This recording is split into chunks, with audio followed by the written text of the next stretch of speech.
Hello everyone, সবাইকে শুভ নববর্ষ।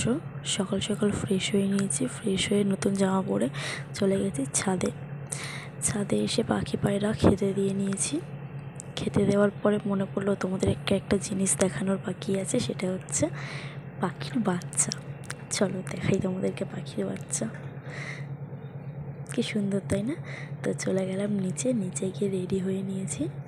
Ready হয়ে চলে গেলাম একটু শপিং করতে। মানে বাঙালিদের নিউ ইয়ার বলে কথা, একটু নতুন জামা না পরলে হয়? নতুন জামা তো বাদ দাও, একটু শপিং না করলে হয়? তো শপিং করতে চলে গেছি হচ্ছে সিটি স্টাইলে। সিটি স্টাইল থেকে শপিং করে নিলাম। শপিং করার পরে আমি ব্লগটা কন্টিনিউ করতে ভুলে গেছি। বিকেলে মনে পড়লো যে ব্লগটা শেষ করতে হবে।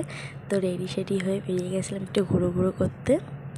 তো সবাইকে আরও একবার শুভ নববর্ষ। আজকের মতো টাটা, গুড নাইট।